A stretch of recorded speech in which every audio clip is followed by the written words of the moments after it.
Bueno, ahora les voy a hablar de los distintos tableros con los que se fabrican los muebles normalmente. Este es MDP, con el tablero aglomerado de partículas con el que se hacen la mayoría de los muebles en el mundo. Y este también, MDF. Ambos tableros son aglomerados. En el fondo, ¿cómo se producen? Toman un tronco, lo pulverizan, lo transforman en este caso en partículas, de ahí viene la P, y en este caso en fibras, de ahí viene la F. Y ese polvillo lo compactan hasta producir una masa homogénea. Yo digo que son como las hamburguesas de la comida rápida. En el fondo ya no podéis decir que eso es carne, porque perdieron las propiedades de la carne, o en este caso perdieron las propiedades de la madera. Ya no tiene fibra, ya estructuralmente funciona bastante distinto, pero a la industria le es muy útil, como la hamburguesa, porque son todas homogéneas, exactamente iguales, qué sé yo, industrialmente es mucho más simple trabajar con esto porque ese punto resiste lo mismo que está igual de recto, igual de plano, etc. En cambio, la madera es un material mucho más complejo y industrialmente es más difícil de abordar. Esto es un trozo de madera maciza. Esto en específico, esta especie es coihue.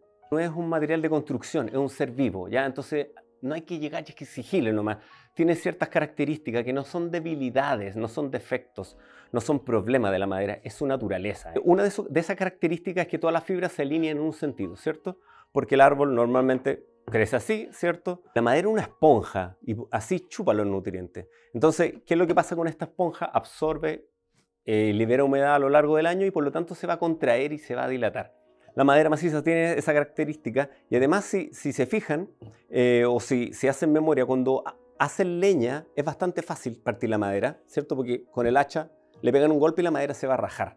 Que es lo mismo que quizá alguna vez les pasó si trataron de poner un clavo en una unión de esquina, unión de tope de esquina, toman un clavo, lo meten ahí y esto normalmente se va a rajar. Y eso es porque, de nuevo, la madera solo tiene fibra corriendo en un solo sentido. Pero por otro lado, talar un árbol es bien difícil, ¿cierto? Talar el árbol necesitan motosierra o, bueno, hacha, pero mucho trabajo. Porque entonces vamos a entender que la madera tiene un sentido fuerte, que es perpendicular a la fibra, y un sentido débil, que es paralelo a la fibra. Esto es madera maciza, ambos ejemplos son madera maciza, ¿ya? En este la fibra está en este sentido, ¿ya? Es una pieza bien delgada, pero es muy difícil que yo la parta, por más fuerza que haga. Probablemente con un rodillazo lo podría partir, pero así solo con los dedos está muy difícil. Y esto es madera maciza con la fibra en el otro sentido. Es raro encontrar una pieza de madera así.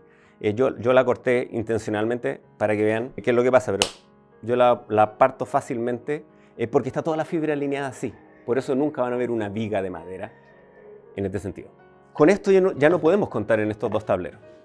¿Cómo se produce el contrachapado? Como vimos, en el MDF y en el MDP se pulveriza el tronco, se reduce a una mínima expresión y luego se aglutina. El contrachapado se produce por debobinado. ¿Ya? ¿Qué es el debobinado? Toman el tronco, imagínense un tronco, y le ponen un cuchillo gigante, es un sacapunta industrial, un cuchillo gigante y lo hacen girar.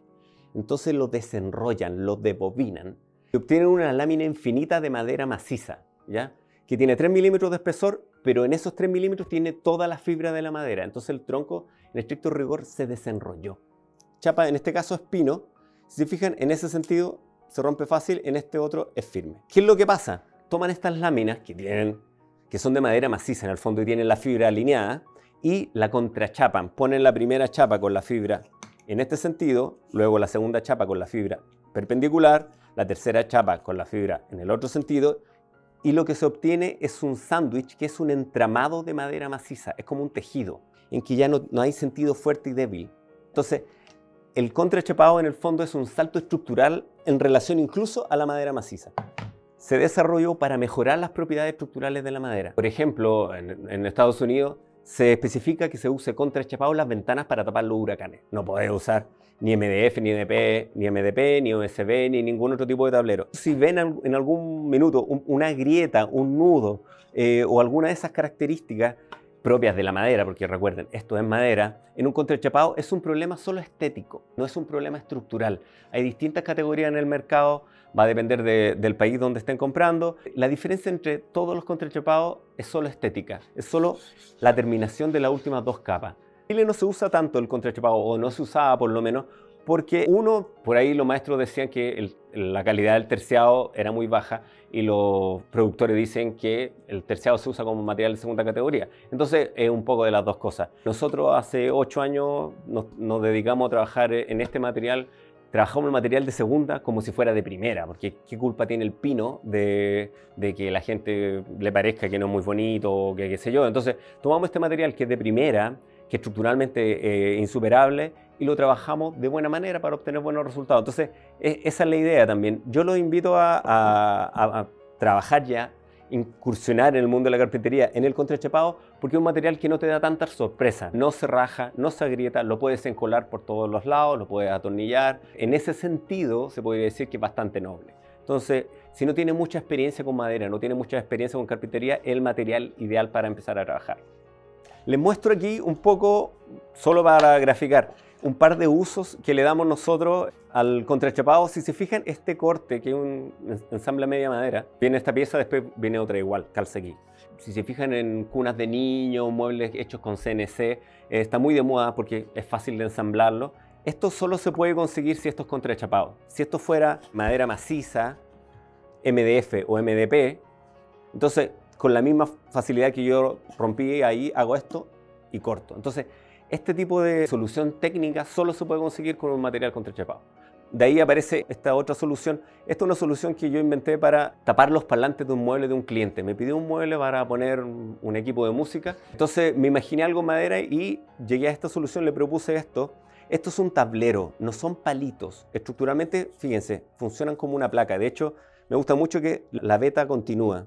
Se puede leer todo el dibujo en la capa superior. Estructuralmente sigue funcionando como una placa. Eso no lo podríamos conseguir con otro material. Bueno, como ya entendimos las propiedades del material, en la próxima lección vamos a ver el dimensionado y el diseño.